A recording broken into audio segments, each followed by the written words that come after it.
All right, welcome back, and here's. Video Studio 7 from Corel Studio, I guess we're saying the Corel same. Video Studio 7 is broken. It is absolutely broken.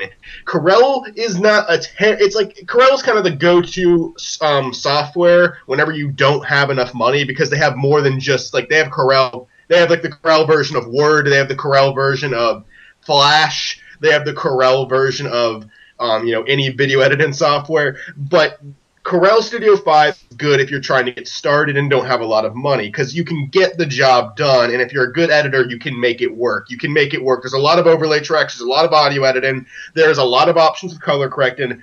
And you can do special effects in it. Nothing like After Effects can make you do. And like the green screen is actually very flawed in the software. Even if you get it, like do it perfectly, there will always be some sort of problems that you can't really fix. But it's not a bad beginner software, and if you don't know much about editing but want to get good at it, it's a great software to go to. But then 2 versions later, they somehow managed to fuck it up because renders constantly go bad. The software freezes all the time, and where it freezes, Premiere and After Effects, two way more advanced softwares, do not. So there is something wrong there. There is something wrong with this software. It is broken in every way. I did it recently, did something called Trilogy Insanity, and it was a day late because I had to re-render that thing 10 times before it got it right. That should not be a thing. You okay? You're a So little. do not go with that version. I believe Corel Studio 8 or 9 are out now. Give it a try. And I did my research, by the way. It wasn't just me, because I don't want to shit on something when I'm the only one having problems with it. So many people have problems with the software. Do not get 7. Do not get version 7, okay? You've been warned. You've been fucking warned. Whoa. Back to the actual topic.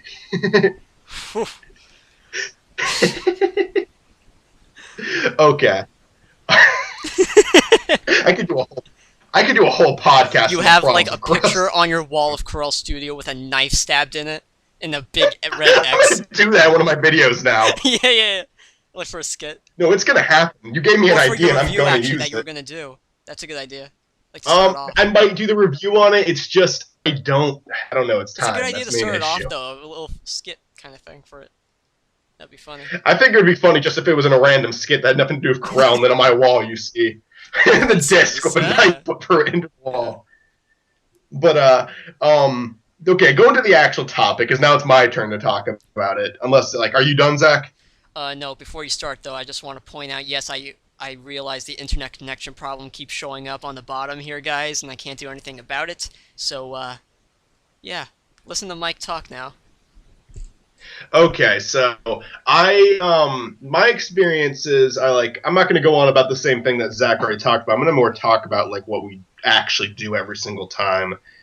Rehearsal is important. It really is. And I think that a good thing to have when you actually film something is to get your crew over like a day earlier before you want to shoot it and have them rehearse their lines so they can get an idea of what they want to do. However, I already have a hard enough time getting them over to shoot for normal days, so I don't get to do this. Now, I do have them read over their lines before we record, but they do not get much rehearsal times. They have for some videos, but most of the times they don't. Death at the Christmas Party had a rehearsal, but not everyone could make it to it. So I think it was me, Gage, Fred, and Joanne that were able to participate in that. And then Greg, Nick, Tariq, and Amanda did not. So yeah, like rehearsal it's important. It's a great way to prepare if you're going to do like highly scripted things because acting does really matter. And it's just my biggest thing with me and my videos is I do film with friends rather than people who actually want to be actors. And that's just, something that I'm doing right now. One day, if I'm still doing this, of course, I'm going to want to like solely focus on just people who do be actors, but it's not that like none of them can act. In fact, I think every single person in my cast has at least had one really like good video, whether it was like they were funny or their acting was really good. I think all of them have managed to pull it off before. But like people will watch the videos and will like immediately say that like someone like Tariq is the best actor if you've seen any of my videos. So and that's because he did plays. He's been involved in drama. He likes to act. It's a legitimate hobby of his. So that's why he's normally better. And it's the same thing you said about Greg, because he did a lot of acting too. With So rehearsal's important, but if you can't do it, then do your best to make sure the actors know what they're supposed to say and give them a tone.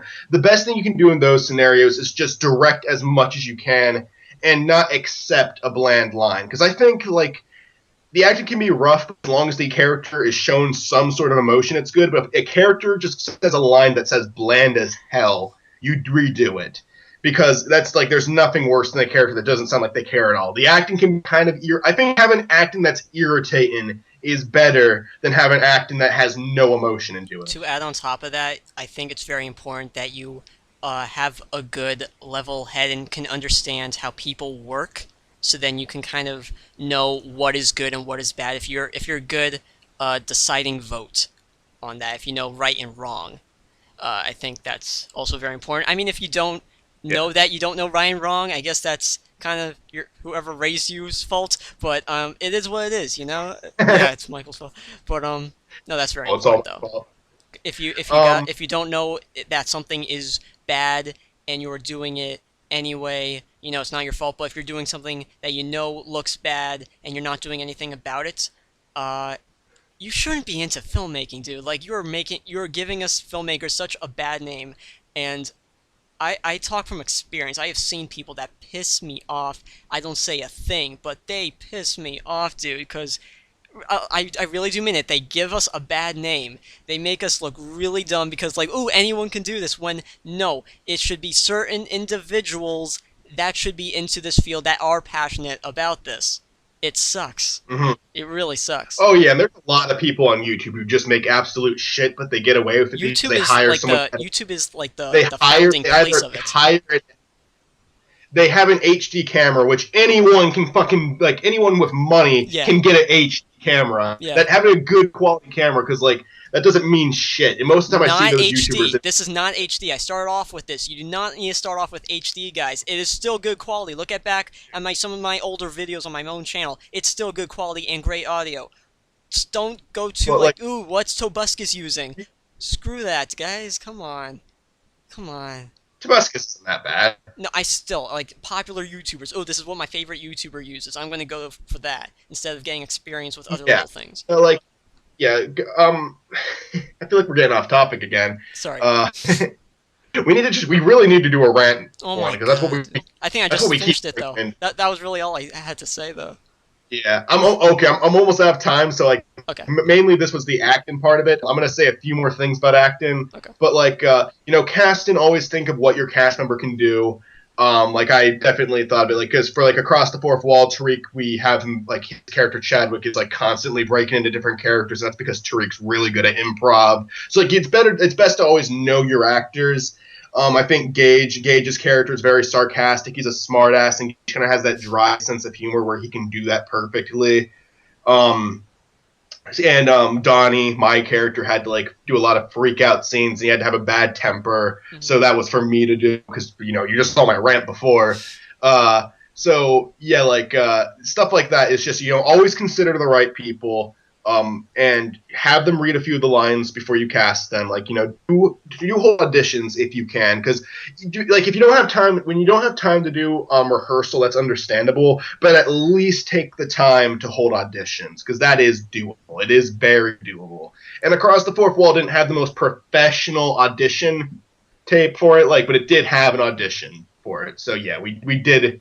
We got people who we thought could play the characters and auditioned them. We did change some actors. Like, Nick was originally going to be Chadwick, so that's like one big thing. You good? Zachary and Folkman. Alright, sorry.